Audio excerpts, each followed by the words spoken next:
What's up, guys? Welcome back to K-pop Talks. I'm your host, and today we're gonna do our weekly K-pop recap. Which now, even though I don't have a PC, I still should be able to release it, and possibly if not today, maybe tomorrow.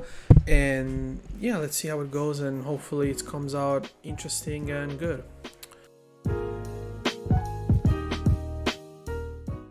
First song is The Boys with Whisper. Out of the most recent The Boys songs, this is probably my least favorite.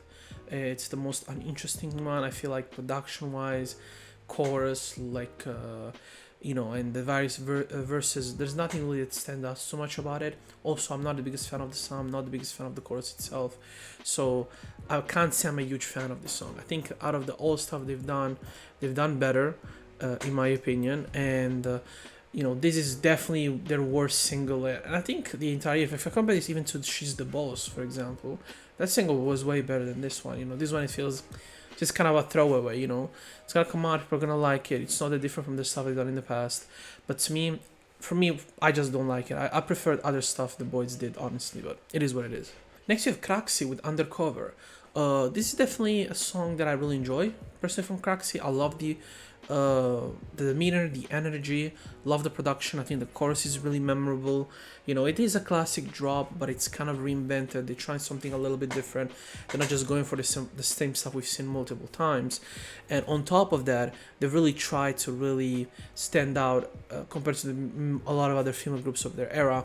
Unfortunately, that doesn't really translate to numbers for whatever reason. But they're a group that I think is extremely talented, and I hope they keep being around, even though they're not making the crazy numbers and their company decides, which is gonna disband them. I hope they keep going and they keep impressing, because they're that good. Since I've discovered them and I've started listening to their music, I really appreciate how much effort they put in everything they do. Them and the company. Great song. Next, we have ONF with Your Song. Now, again, the ONF is huge in Korea. I mean, every time they release this type of music, it just does incredible number. I mean, this song has more than 20 million views. They're an example of what I've always talked about, which is, if you're popular in Korea and you have a fan base there, it doesn't matter if you're popular in the West. It will allow you to work. And ONF is a group that's been around for some time now. It has to be at least 6 years, So for me, I'm not the biggest fan of this song specifically. I feel like it doesn't really stand out from a lot of other ONF stuff. I feel like actually the stuff that does the worst numbers from them is the one that I think actually is their best work a lot of times, because it's only those works that they take more effort into trying something different. They don't follow the same sounds, the more mainstream stuff. So ONF is a good group. I think they're a very underrated group. Normally people talk about underrated, but I think they're a truly underrated group. How many people really actively talk about ONF or promote them as SNS, right? They're a product of Korean society, of Korean success. And I think that's also partially the reason why people don't talk about them as much as they should, in my opinion.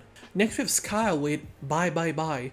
It's actually a really fun track, in my opinion. Super, super catchy chorus, fun beat, fun. The singing is pretty good in here. It is a summer song in every way, and I think it really embodies that. And the girls do a great job performance. The vocals are really good, and again, it does everything a summer song does. Good chorus, catchy, and a good production. That normally is enough to carry a song of this time of the year, and they've done that, and they've done it very, very well. Congrats to them. Next, we have J Park with Bite.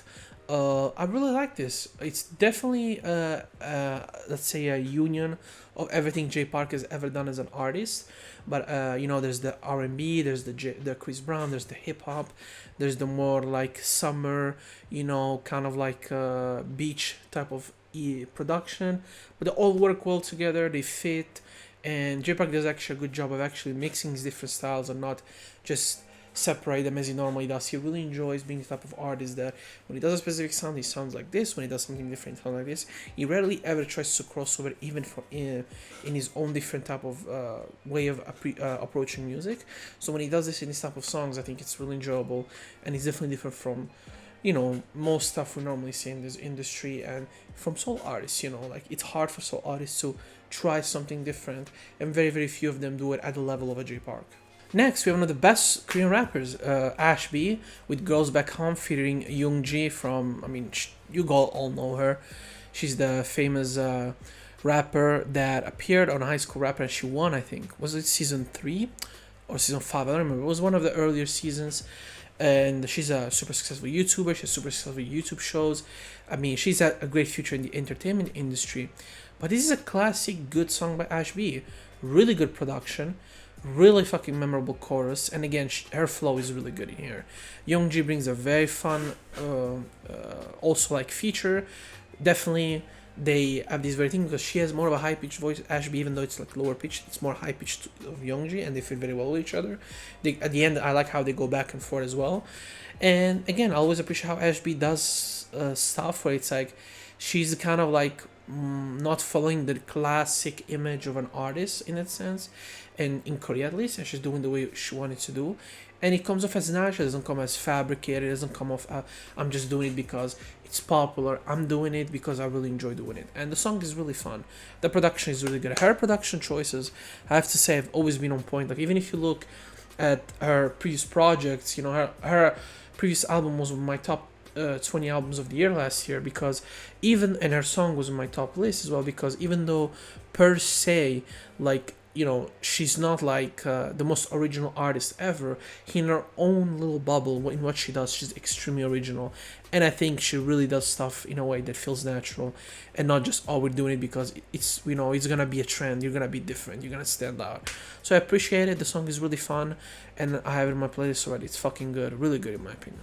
Next we have Hina and Taki from Faki with Black Ghost, right? If I remember correctly. And this song is good. You know, it's a nice J-pop throwback with the aggressive EDM, you know, and then they fuse it with the more new age doing of music in J-pop, with like the hip hop and the kind of beat kind of dropping, being more bass centric, to then go back to classic EDM, you know, that a lot of J-pop used to use even 10 years ago, probably even 2015, 2016, probably a lot of J-pop music was still that. So it's really enjoyable. Is it one of my favorite Faki songs? No, but it's definitely interesting to hear something a little bit different from them and trying different styles and different concepts, specifically with Subunit, because why not? It's the easiest way to, in my opinion, experiment without trying to maybe ruin a possible single for your main group. So I don't have an issue with it. I enjoyed it quite a bit.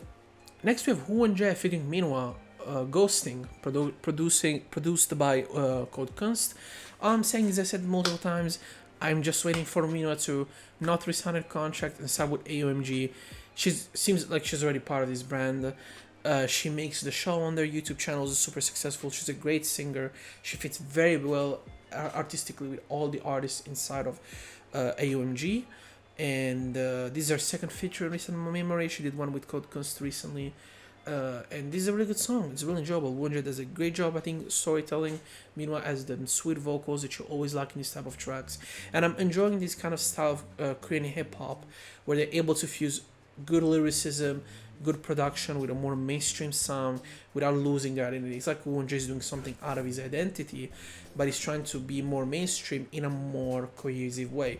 AOMG has been doing this for a long time. I just hope that IR Music keeps sticking it to their, you know, more like raw hip hop type of music, because I think that makes more sense. If you're gonna have two completely different labels, it's fine for me AMG to be more mainstream, because you have the more mainstream artists, but for higher music I want it to be the raw shit, and that's in fact higher music best music to date. So regards to that, I really enjoyed it. It's a cute song, it's funny, and actually the chorus is very catchy, and I like how the lyrics are a little bit dark, even though they're supposed to be a little bit romantic. I enjoy it. It's fun, it's dark, it represents the two artists in a way that I think it's done in a very fun manner, intelligent, and the music video does a good job, I think, of representing that. Really good job by the director as well, whoever it was. Next we have Bubble with Baby Dream. I'm pretty sure I reviewed Bubble, I think, a couple of weeks ago. This is slightly better, but I still think the mixing is kind of weird. Yes, the girls don't have the best vocals, but I think they kind of do them dirty when it comes to the engineering part. Regardless of that, I enjoyed it. Again, it's not one of my favorites, but I can't hate this on it. Actually, I somewhat enjoyed it personally. Simple as that. Definitely check them out. You know, they're a small group, and any push they get, I think good for them, honestly. We have OMG Banana with Love Is Back, if I remember correctly. Not Love Is, so only Love Is. It's an enjoyable track for me personally. You know, I'm not gonna sit there and say I love it, but you know, it's fun to see Oh My Girl kind of you know, somewhat of a throwback, do more of a cute concept, you know, hyper colorful music videos, and just sweet vocals. You know, they do a great job. I wish I could remember everybody's names because, you know, I like OMG, but I was never the biggest fan of their music. I felt like a lot of their early stuff were their better stuff, but they've always been consistent. Even though they got more mainstream, it's therefore more successful, which I'm happy for them. They had to trade a little bit of their more, you know, original aspects in music, and people don't want to hear it, but it's a fact. You know, if you want to be successful in K-pop, you have to trade your originality for more mainstream sounds, and we're gonna talk about that in a I think a little bit to one of the biggest groups in the world because I've been really disappointed by them. But let's not waste more time. Let's keep going. Solid song by Oh My Girl, fun, different, and I think it's kind of nice to see them going back to their roots in a way. Next we have Vincit with Dream. This is alternative rock song, I would say, you know, but the vocals here are amazing. The female lead here, she's an amazing vocal, and I think that really carries the song. The more I've listened to it, the more I've enjoyed it, but I can't tell you it's like original in any way. I think truly this is a classic song where the expressive artistry of the lead singer can carry the song way more. If they improved, also from an instrumental point of view, maybe brought some more interesting original sides from the guys as well, it will. I think they will become a really good group. I think, but as of now, I think they're good. They're solid. But they can be way better. In my obviously like personal opinion, you know, I'm not like a genius when it comes to music. Next we have Ravi featuring We In, obviously from Mamamoo with Bye. As of now, oh my god, if I'm not mistaken, Ravi is supposed to join the military. He recently left 1 night 2 days. I think he's been ready to go to the military, set up everything about his company, so you know they have everything set up while he's not there. The song is really enjoyable. I really enjoyed it. I think it's kind of a Ravi trying something a little bit more mainstream since it's Ween, but his vocals are good. The way he uses autotune is good. The production is very solid. And Ween, as always, just adds amazing vocals to just, you know, give that song the song the cherry on the top or the extra thing that needs to be better. And the song is good, but I've heard Ravi better, and I don't think this is necessarily a bad song. It's just that it's not really my cup of tea. When it comes to Ravi, I wish he did more hip hop because I think that's what he was good at, and eventually sometimes even the occasional pop. But I wish he would focus more on hip hop music. Next we have Ding Ding featuring Yoon Myung with Like the Day It Rained, and this is something different than normally. Ding Ding does not make this type of music.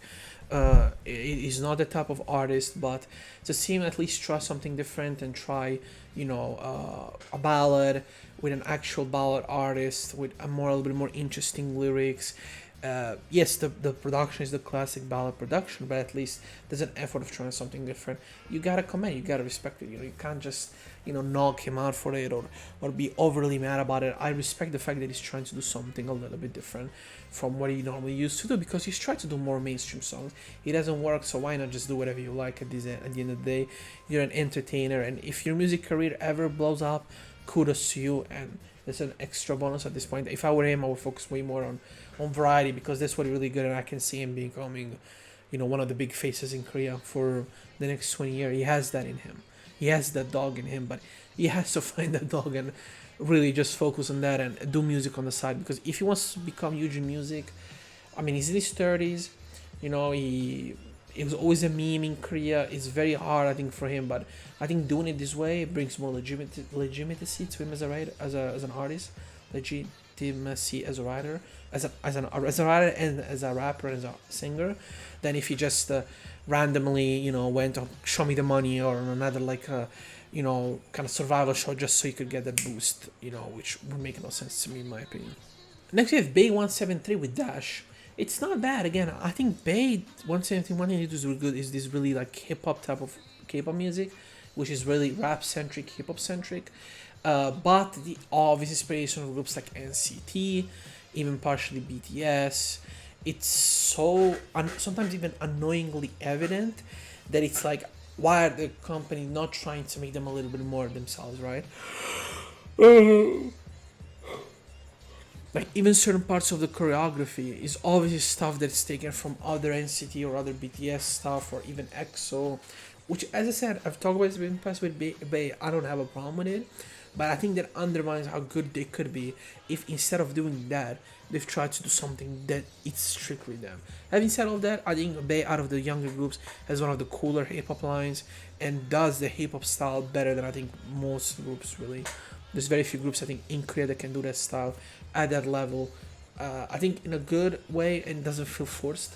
The members seem to enjoy doing it. I think it's pretty cool, in my opinion. It's a decent song.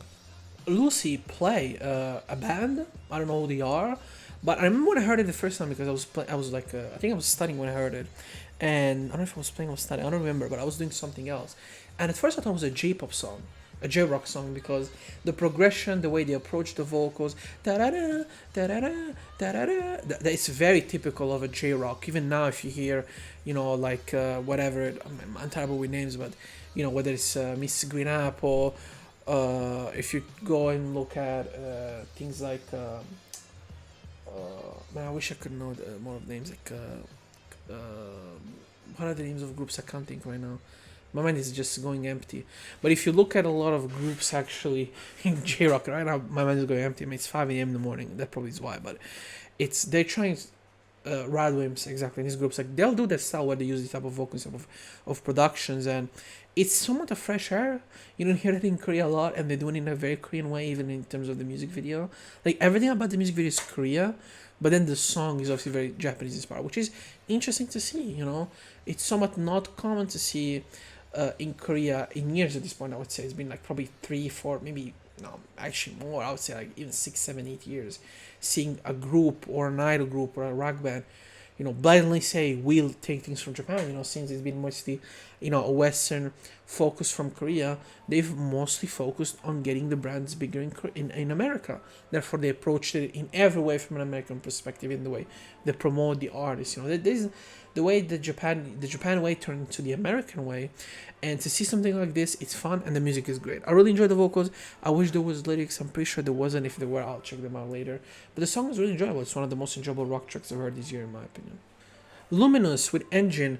If I thought their previous comeback was a little bit shaky, it wasn't bad, but it didn't feel particularly as good as I thought it could be. This is really good. Again, first time a song that has a title name that doesn't get repeated, but instead it's just to represent the actual sound they make in the song, and the production choices, the way they approach the song, as I always say, is what makes Luminous interesting to me.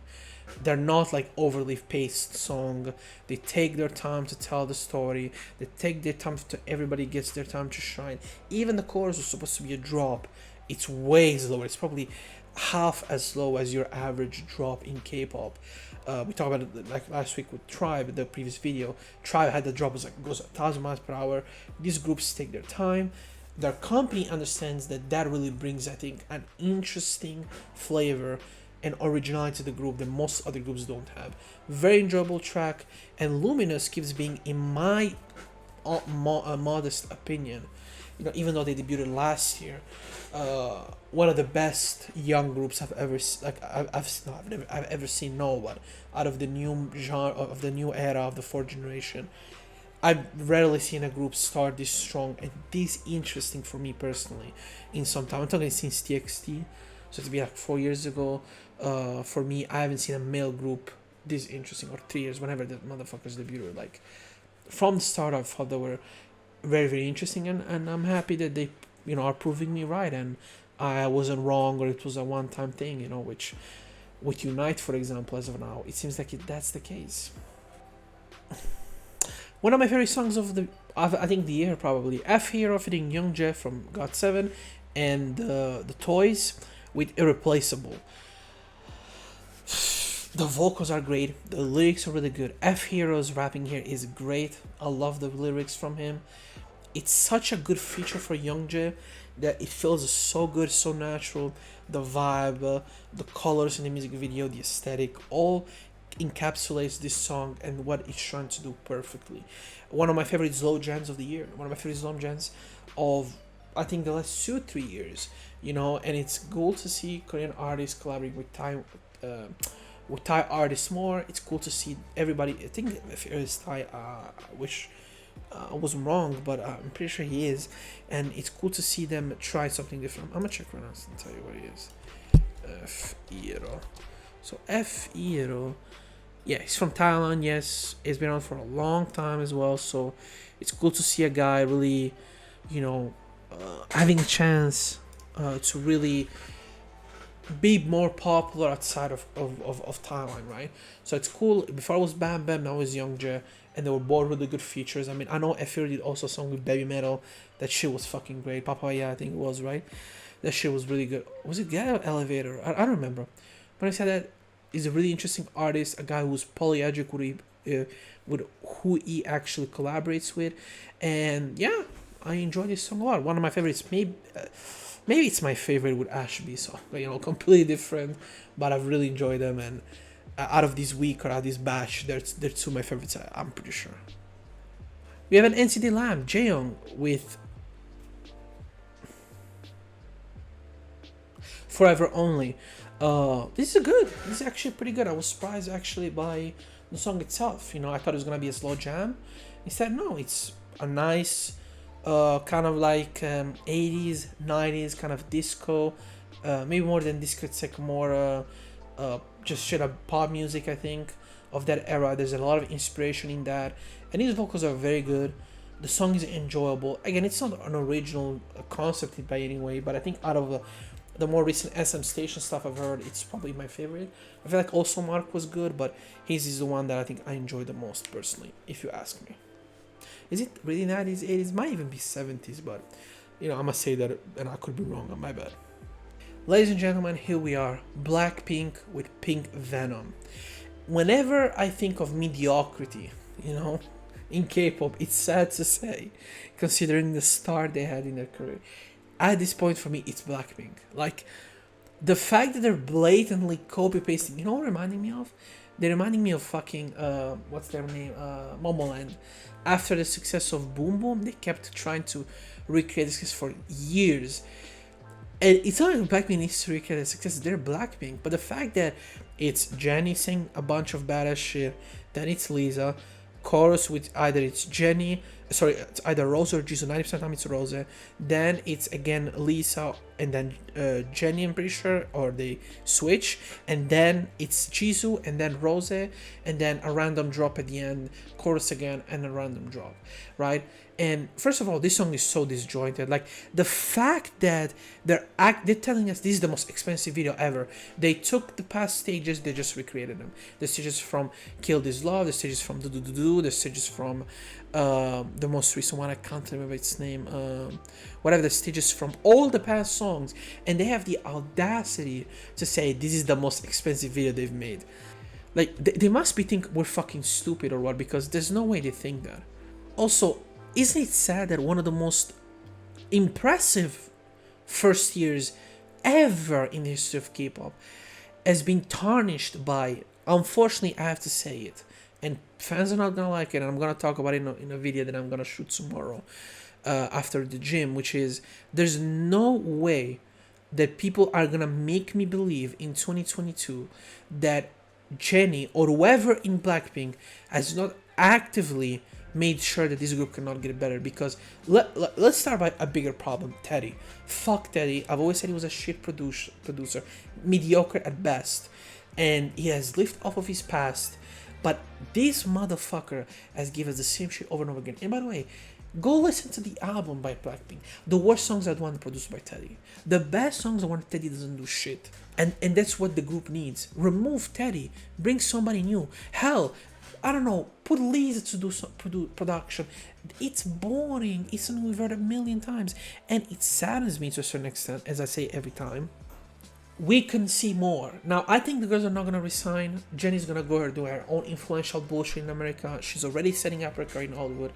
It's sad to say, but it's the mirror of CL and 21. CL's going to do her thing in America like Jennie. Rose, which is, let's say it, the paragon of the group. She doesn't have scans, she's gonna go do her music. Lisa, she's the Sandara Park, she's gonna have a huge brand. She's gonna do her own thing in Thailand for years and around the world, and a little bit in Korea, gonna be huge. And Jesus is gonna be the Minzy. She's gonna do her own projects, she's gonna do her own little thing, and that's it. I just can't see it differently. The company has refused systematically to improve the group and to become the most overrated K-pop group I've ever seen at that level.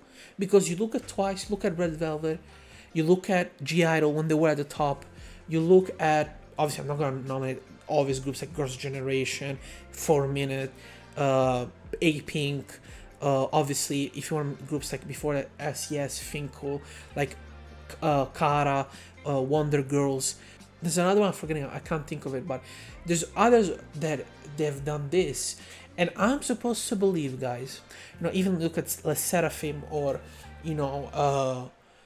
New Jeans. Bro, I mean, look at New Jeans has released more interesting K-pop in 2 weeks than Blackpink has done in 5 years. It's despicable. And they have millions of dollars thrown. Guys, what did I always say this, right? I'm not a guy who defends companies. In fact, I think companies all the times are assholes. They only care about money. But don't you think it's weird that as soon as this girl opened their Instagrams, starting to get millions off of just brand deals on the internet through their Instagrams, that all of a sudden there was, and I'm not saying the girls don't like each other, but as I always say this, it's like family. Certain family you love doesn't mean I can be around you.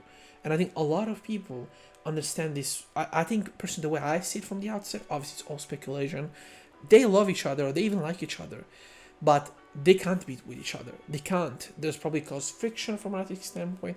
As I said, if Jenny wants to be in America, do her bullshit and the idol and stuff, when you're gonna have a serious comeback? When you're gonna have a serious album production that's gonna take months to produce and to conceptualize? Let's do the same shit they're gonna do every time. A bunch of remix. We make money.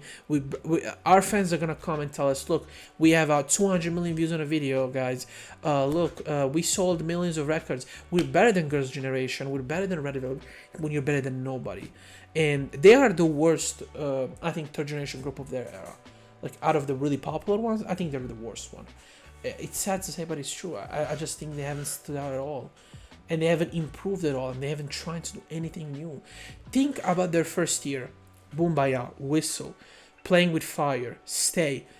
What these four common songs have? First of all, YG at the head. And since YG left, they've reprinted the same song 3 times in a row. Before it was with YG, it was Doo-Doo, and it was Kill This Love. Since then, this is their second one. Guys, be guaranteed this next year before they disband, they're gonna do this again. I don't know, man. I'm such a disappointed. I'm gonna make a video where more than this I'm gonna talk about the issues with groups like taking power and the perception that no groups in K-pop have power from Western fans and how that's not true, for example. And it can be interesting, but having said all of that, the worst K-pop song of this month, first and foremost, might be, if not the worst, definitely top 3. Worst song might be the contest for worst song of the year. It's such a pathetic attempt to music.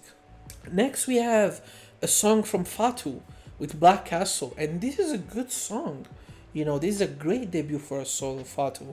The aggressive, the vocals, the darkness, kind of like horror, the way she approaches the chorus and the singing and the rapping, everything is done so well from front to bottom. Impressed by their company. For once they haven't done some stupid fucking shit. And even though I know 2 girls already went to hiatus for whatever reason, and I think they're gonna leave the group. I have no idea what the fuck they're doing, but Fatu seems to really have it. And if she was under a better company, she would be way bigger than she is now. It's a fact. They dropped the ball with this concept. How can you have an international group that had such power early on and fuck it up consistently for months and for at this point years? It's ridiculous. Feel bad for everybody involved, but the company unfortunately was not the right one for them to go to the next level and really achieve that success that they could have had, in my opinion. Next we have Vabo and Mino, my 2 least favorite rappers, my 2 favorite least worst rappers in Korea. With Automatic, this is definitely a better song though. I love the beat here. I love the way they approach the beat. I love the energy. It's definitely more fun. The other stuff was too try hard. This is a little bit better. Just a bunch of cars. Them in I would assume like at the docks or somewhere with containers just going around in supercars and just having fun. So it's a good song. I'm gonna give them credit. I'm gonna stop hating. If they consistently make this good music, if they can, I'm not gonna hate on them anymore. It's as simple as that. Next we have Choi Heart with Million. I really like this song. I love the throwback disco sound. I love her vocals. The chorus is very, very catchy. And again, that J-pop, that city pop influence is cool to see that there's a huge comeback of that in these last 8 months. You know, there's been a lot of this type of music. I've been falling in love more with city pop from, you know, the 70s, the 80s, and the 90s. So great music, such an interesting genre as well. You know, very specific to Japan in that sense. But yeah, I mean, really good song, one of my favorites. It's not the best if you want to be more objective. It's not one of the best, but it's definitely one of my favorites. I hear this song every fucking time. I really enjoy it. Next with Since with High Risk High Return fitting Polaroid. Uh, I mean, Since, she's amazing. She's one of the best rappers in Korea by far. I think she had the hardest verse on the Posse track they did for the Jordan brand with AUMG. She had, I think, the best verse. Her and Changmo, it's really a toss up for me, but I would say Since personally. I really enjoyed it. I felt the struggle was interesting. The song is fucking amazing. The way she approaches the beat, the production, the flows, the chorus, and let me tell you about Polaroid. You know, he's a guy I've heard in the past, and he kills his fucking feature. He's really really good. You know, he matches her energy, brings a different elements to the song. Such a good track, bro, and you know, she's such a good rapper. I just wish that her popularity keeps improving, and as she popularity improves, she doesn't sell out. That's the only hope I have, because her rapping skills are so good that if we lose them for more of a success in terms of money, I'll be a little bit sad. I'm not gonna lie.